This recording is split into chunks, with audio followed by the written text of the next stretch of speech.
আমি কা দেখে ফেলেছি। কা কি এই মুভি জনরা, কি এই মুভি, তো তারই একটা ওভারঅল রিভিউ দিতে চলছে। তো মুভিটার নাম কা। তো দিস ইজ জিশু, তোমরা আছে চলো রিভিউ করি চ্যানেলে। তোমাদের সকলকে স্বাগত। যারা এখনো পর্যন্ত আমার চ্যানেলটাকে সাবস্ক্রাইব করেনি তাদের কাছে আমার হাইলি রিকোয়েস্ট থাকবে যে চ্যানেলটাকে সাবস্ক্রাইব করে পাশে থাকো, আর বেল আইকনটা প্রেস করে দিতে কিন্তু ভুলো না, তাতে করে আমার সমস্ত রিভিউ তোমরা দেখতে পাবে, নোটিফিকেশন সবার আগে তোমার কাছে চলে যাবে। তো কা মুভিটা কেমন লাগলো দেখো। এই মুভির পরিচালক হচ্ছে সুজিত এবং সন্দীপ, যে এবার পরিচালকের নতুন ডেবিউ করছে। প্রধান কাস্টে যদি বলো কিরণ আব্বা ভাড়াম আছে, নায়ন সারিকা আছে, তানভীর রাম আছে।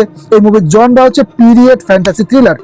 বাজেট যদি বলি দেখো, আমি সচরাচর মুভির বাজেট বলি না, তবে এই মুভিটা বাজেটটা জানা গেছে, তাই আমি তোমায় বলতে পারছি। এই মুভির বাজেট 10 থেকে 12 কোটি টাকার মধ্যে। আর এই মুভিটা বক্স অফিসে কিন্তু খুব দারুণ সুপারহিট হয়েছে, সফল হয়েছে, 50 কোটি টাকার উপরে কিন্তু ব্যবসা করেছে। তো আজ আমরা সেই মুভিটার কথা বলছি যেটার নাম হচ্ছে কা।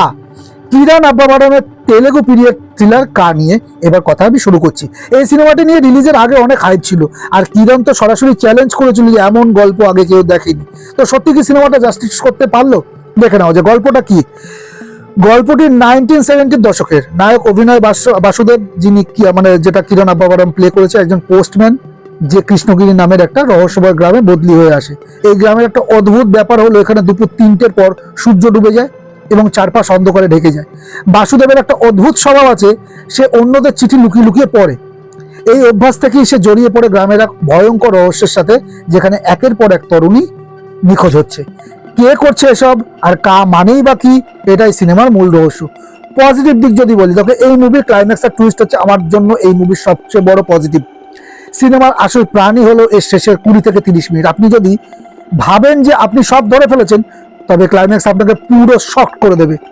সিনেমার টাইটেল কায়ের অর্থ যখন রিভিল হয়, তখন মনে হয় বস এটা তো ভাবিনি।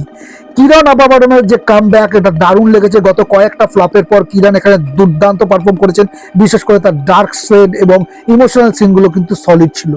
এবার বলি টেকনিক্যাল দিকে। স্যাম সিএস এর ব্যাকগ্রাউন্ড মিউজিক ছিল জাস্ট ফায়ার।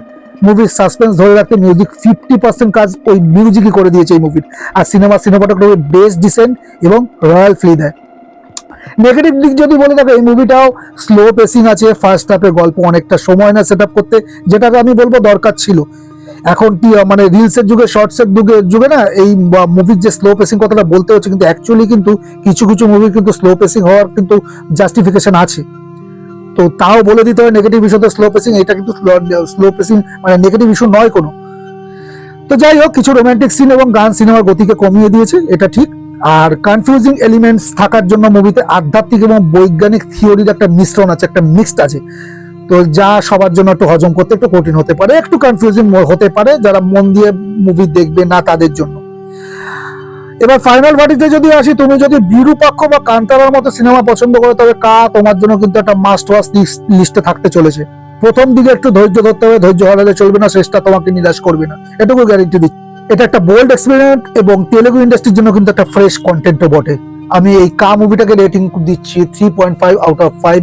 আমি লাস্টের টুইস্ট আমি বলবো ছিটকে গেছি, ঠিক আছে। কায়ের যখন মেন আমি বললাম না 20-30 মিনিট তোমাকে বসিয়ে রেখে দেবে, কিন্তু ওই ধৈর্য ধরতে হবে প্রথম থেকে। এটাই ছিল কা মুভিটা। যারা যারা দেখে ফেলেছো আমার কমেন্টের মাধ্যমে জানাতে পারো তোমরা এই মুভিটাকে কিরকম এনজয় করেছো, তোমাদের কেমন লেগেছে মুভিটা।